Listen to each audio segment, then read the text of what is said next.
और मैं आप लोगों को एक और प्रकार का उपग्रह बताता हूं। मनुष्य क्या करता है कि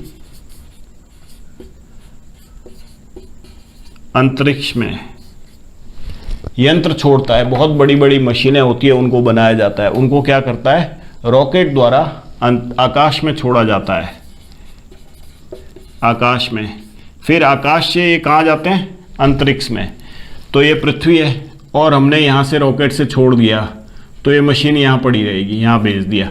और फिर ये जो मशीन होगी ये पृथ्वी के चारों तरफ चक्कर काटेगी, ठीक है। और ये सभी प्रकार के जो अलग अलग एक्सपेरिमेंट्स आप कह सकते हैं, अलग अलग प्रयोगों में काम आती है। और इन मशीनों से, इन्हें हम लोग उपग्रह कहते हैं, इनको भी उपग्रह कहते हैं क्योंकि ये पृथ्वी के चारों तरफ चक्कर मारते हैं। लेकिन इनको बनाया किसने, मनुष्य ने बनाया, इसलिए हम इनको क्या कहते हैं, मानव निर्मित उपग्रह। मानव निर्मित।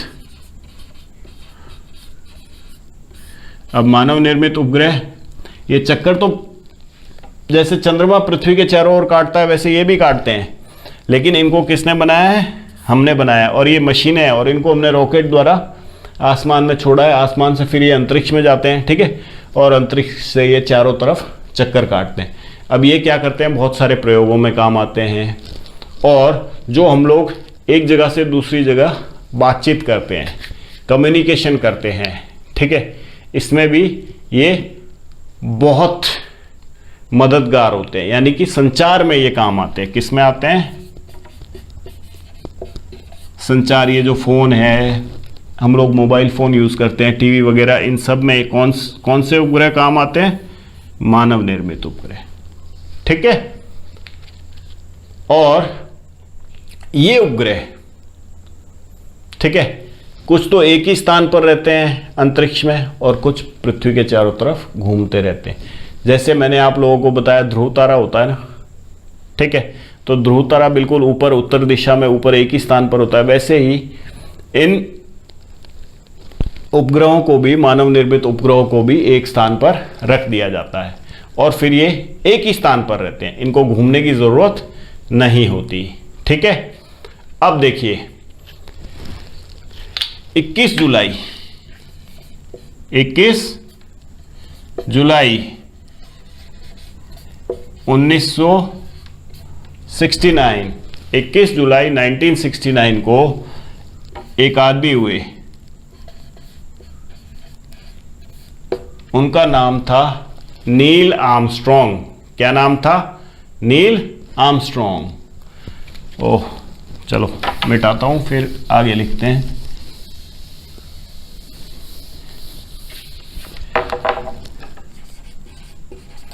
नील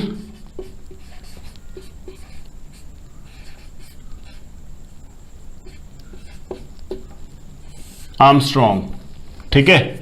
अब कब, 21 जुलाई 1969 को ये पहले आदमी बने और ये थे यूनाइटेड स्टेट्स ऑफ अमेरिका। और ये पहले आदमी बने जिन्होंने चंद्रमा पर क्या रखा, कदम रखा, ठीक है। अब हम आगे बढ़ते हैं और मैं आप लोगों को बताता हूं, जैसे मैंने वो छोड़ दिया था बीच में, क्योंकि वो बीच में आ रहा था एक टॉपिक कि 27 दिन लगते हैं चंद्रमा को चक्कर काटने में। तो 27 दिन, चंद्रमा को कितने दिन लगते हैं पृथ्वी के चारों ओर चक्कर काटने में, 27 दिन। और अपने स्थान पर घूमने के लिए भी लगभग इतना ही समय लगता है, ठीक है। अपने स्थान पर घूमने के लिए भी लगभग इतना ही समय लगता है, इसलिए हमें हमेशा चंद्रमा की एक ही सतह दिखती है, ठीक है। चंद्रमा का जो पृथ्वी से जो जब हम देखते हैं तो उसका हमेशा एक ही भाग दिखाई देता है, सेम भाग, ठीक है। तो सदा एक भाग पृथ्वी पर दिखता है, किसका दिखता है? चंद्रमा का, क्योंकि 27 दिन इसको सूर्य के चारों ओर घूमने में भी लगते हैं और 27 दिन, लगभग 27 दिन क्या है, अपनी कक्षा में घूमने में भी लगते हैं। ठीक है, तो इसलिए पृथ्वी पर हमेशा चंद्रमा का एक ही हिस्सा दिखता है, एक ही भाग दिखता है। ठीक है, अब चंद्रमा पर देखिए, चंद्रमा पर भी जीवन नहीं हो सकता। ठीक है, जीवन नहीं हो सकता,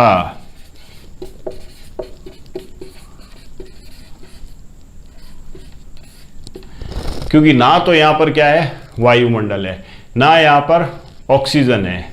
ठीक है, समझ में आया? और ना यहां पर ऐसी परिस्थितियां हैं जो जीवन को क्या करती है, जीवन चलाने में मदद करती है। ठीक है, यहां पर एक चीज है, यहां पर ठीक है, बहुत बड़े बड़े पहाड़ है, मैदान है, ठीक है, और घाटियां भी है। ठीक है, आ गया समझ में? तो चंद्रमा पर क्या है, जीवन तो नहीं है, क्योंकि यहां पर पानी नहीं है। ठीक है, वायु नहीं है, इसलिए इन सब कारणों से यहां पर क्या है, चंद्रमा पर जीवन हो नहीं सकता। लेकिन यहां पर क्या है,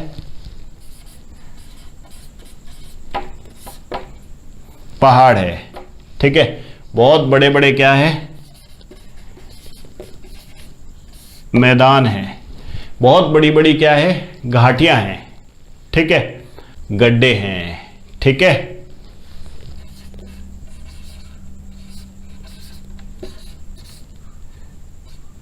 ठीक है, और अब ये गड्ढे, इनकी हमें परछाइयां दिखाई देती है, और किस दिन दिखाई देती है? पूर्णिमा के दिन। जिस दिन पूर्णिमा होगी